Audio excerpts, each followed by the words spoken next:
Thank you, ladies and gentlemen, for tuning in to Hangar Flying. I'm Harry Keeling, and on behalf of Alaska Public Media and the Alaskan Aviation Safety Foundation, welcome to our show. Our guest this evening is Joel Hart. Joel was on last time. He's the Alaska Deputy Region Director for the National Park Service. Joel, welcome back. Thanks again for having me. We're starting the month of August, and August has always been the most dangerous month for flying safety. With Joel, last time we talked a little bit about his background with the troopers, his experience managing Lake Clark, and now at the National Park Service headquarters. He talked a little bit about the team of pilots and the aviation program he had at Lake Clark, which was an example of true professionalism. Tonight I want to focus on flying in the month of August. It's dangerous, and it doesn't take a genius to figure out why. Start a hunting season, the weather's not particularly good, and a lot of changes and challenges. Joel, you talked last time about the value of your pilots, and one of the things you didn't mention, but you and I have talked about, is they got to fly just about every day. Mm-hmm. How does that compare with the guy or gal who decides to go moose hunting and hasn't flown all year, or flies once a month, or flies 20 hours a year?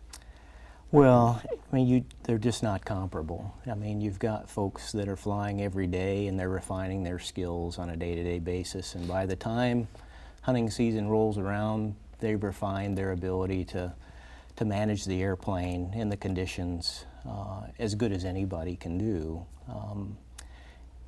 And that's a sharp contrast to somebody who's shaken off the cobwebs, a few days before hunting season starts, and they'll be in some of the more challenging flying conditions that they've had, whether that's in geography, by weather, or by their lack of recent experience. That combination is not conducive to flying your best. One of the likely contributing factors in some of our recent accidents was decision making, and you and I have talked about that, or more appropriately maybe is faulty decision making. Any thoughts on that? Well, I've always said to folks, park your ego at home when you're flying. Really judgment is your ability to manage risk. That's what judgment boils down to. And folks that approach flying without that background are setting themselves up for some serious consequences. And I equate that with my law enforcement career. You pick people that have good judgment. You look at selection factors to ferret that out early on. And pilots, the good pilots, the pilots with longevity have that same background in judgment. Folks that don't approach flying with the idea that they've got to bring their thinking game to the flying are going to be surprised, and that's not something you want in flying. I like that quote, when you go flying, park your ego at home. Wow.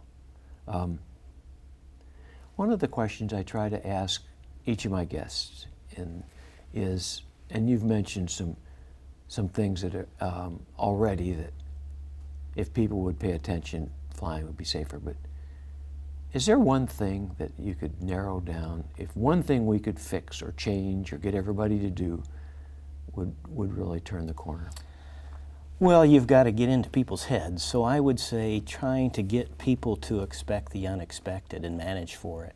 If we could do that, I think we could change how people encounter difficulty in flying. I mean, if you're flying always expecting the unexpected, you'll prepare for it and you'll have a game plan for it. And again, that's something that I fall back in my law enforcement career. You're trained to expect the unexpected, and there's a close parallel to flying. And I think that's something that in the training environment, maybe if we imparted that earlier on and reinforced it through a person's career, through the BFRs and proficiency check rides, just getting people to think about the unexpected and preparing for it could go a long way towards preparing people. Anything you'd like to add? Well, flying in Alaska is a joy. I've been in the backs of airplanes for pretty much my whole life, and in the front of them for maybe half of it.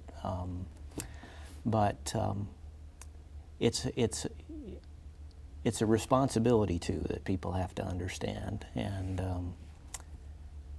approaching it with that mindset. It's not just a recreational opportunity or a business opportunity. It's also a responsibility to everybody else that's doing the same thing. We're all sharing the Skyways together, and we're sharing in the training components and our interactions with the industries that regulate flying, and together, if we could address in a better way the accidents that we see routinely throughout the year, we might see a difference. But if we all collectively keep doing it independent of one another, we're probably not going to make much impact. Thoughtful words.